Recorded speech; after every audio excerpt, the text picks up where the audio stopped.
La fase física del magnetismo personal. Parte 4. La fase física del magnetismo personal depende de las manifestaciones coordinadas de la fuerza nerviosa, como sigue. La generación en el sistema nervioso de un abundante suministro de fuerza nerviosa y la proyección consciente, por la voluntad, de este suministro en la atmósfera personal, o incluso a mayor distancia en condiciones especiales. Con el término fuerza nerviosa, tal y como se utiliza en el párrafo anterior, me refiero a esa extraña y misteriosa forma de energía que es responsable de controlar los movimientos físicos, pero que, al mismo tiempo, parece ser algo superior a la materia. Naturalmente, esta fuerza es similar a la electricidad o al magnetismo, pero, como en esos casos, es imposible definirla. La fuerza nerviosa es algo muy distinto de la materia, de la que está compuesto el sistema nervioso. El sistema nervioso, desde la médula espinal hasta los nervios más delicados, es a lo sumo un sistema de cables de transmisión, por los que viaja la fuerza nerviosa, o podría compararse, en ciertas partes del cuerpo, a intrincadas baterías, en las que se almacena la fuerza nerviosa. Los nervios ordinarios sirven de hilos y cables, por los que viaja la fuerza nerviosa, para mover las partes del cuerpo que deseamos mover, o que nuestro subconsciente desea mover. Algunas partes del cerebro son grandes depósitos de fuerza nerviosa, al igual que los grandes grupos de materia nerviosa, llamados plexos, entre los que destacan el plexo solar y el plexo sacro. La mayoría de los libros de fisiología ignoran la cuestión de la verdadera naturaleza de la fuerza nerviosa, porque sus autores no conocen el secreto. Responden a la pregunta diciendo, como en el caso de la electricidad, aunque reconocemos su existencia y su poder, desconocemos su verdadera naturaleza. Y así, el estudiante debe buscar a un escritor antiguo de alguna época pasada, o a sus seguidores de la época actual, para descubrir el secreto. Los ocultistas, antiguos y modernos, han descubierto la existencia de una fuerza natural sutil pero poderosa. De hecho, una de las fuerzas más poderosas de la naturaleza, potente en sus efectos y actividades, pero que sin embargo, desafía cualquier poder de análisis o definición. La razón por la que la ciencia nunca ha sido capaz de categorizar la fuerza nerviosa es porque, como la electricidad, pertenece a una clase propia, es decir, es diferente de cualquier otra forma de fuerza, tan diferente que no puede categorizarse con otras fuerzas.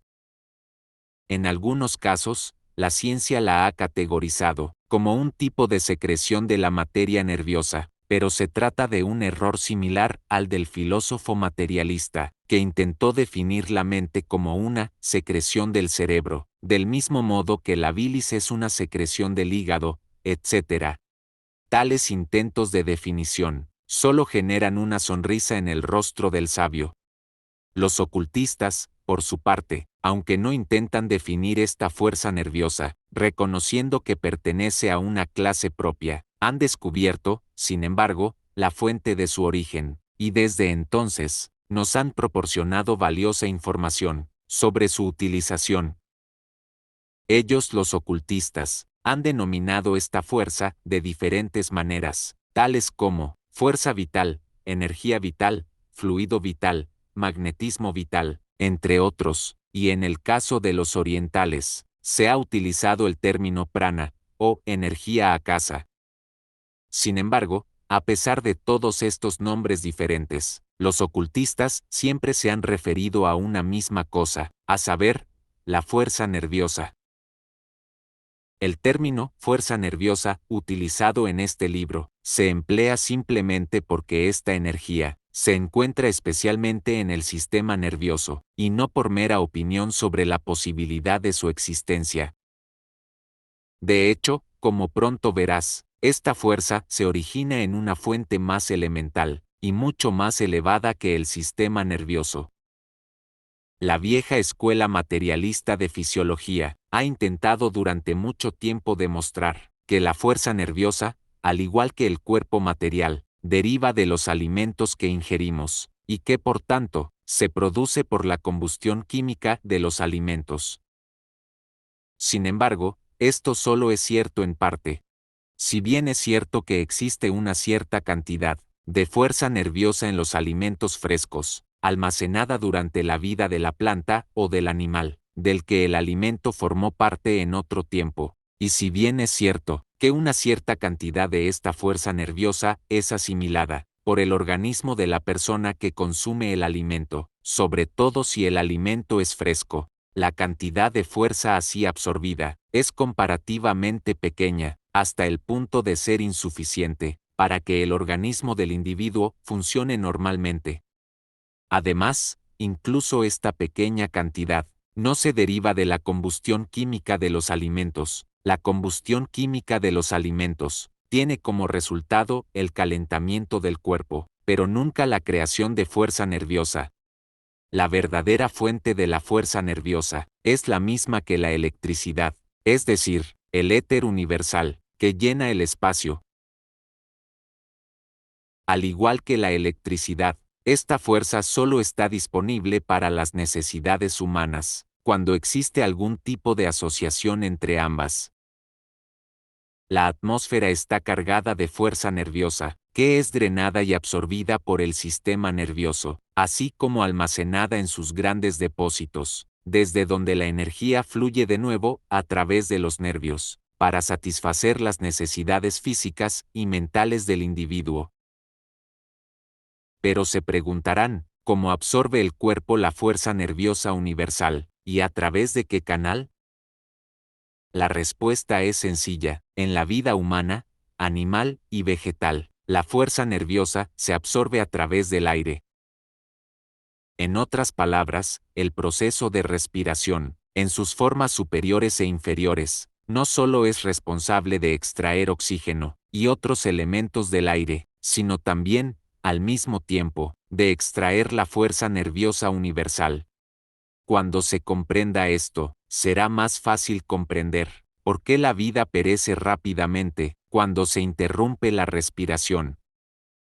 La comprensión de este secreto de la naturaleza arrojará luz sobre el importante papel que desempeña la respiración en la vida de todas las criaturas. Antes de proseguir con el tema del proceso de absorción de la fuerza nerviosa de la atmósfera, especialmente en el caso del estudiante de magnetismo personal, me gustaría que consideraras otra cuestión importante en relación con la fase física del magnetismo personal. A saber, la relativa a la proyección de la fuerza nerviosa, más allá de los límites del sistema nervioso. Recordarás que la mayoría de los fisiólogos dicen que es erróneo afirmar que la fuerza nerviosa puede pasar más allá de los límites del sistema nervioso que la contiene. Afirman que al igual que la electricidad en los cables, la fuerza nerviosa solo puede pasar a través de cables o nervios. Sin embargo, ¿es esto cierto, incluso en el caso de la electricidad? Yo digo rotundamente que no. Incluso el principiante en el estudio de la electricidad sabe que a menudo la electricidad pasa de una sustancia conductora a otra, saltando el espacio existente en forma de chispas, y siguiendo luego por el nuevo canal. Sin embargo, incluso sin chispa, la electricidad y el magnetismo suelen afectar a otras sustancias por inducción, sin que exista realmente contacto entre los dos materiales conductores. Esto es tan común, que resulta sorprendente, que aún existan dudas al respecto. Además, lo que se aplica a la electricidad y al magnetismo, en este sentido, también se aplica a la fuerza nerviosa, pues no solo salta generalmente las barreras del sistema nervioso, sino que afecta a otros sistemas nerviosos por inducción.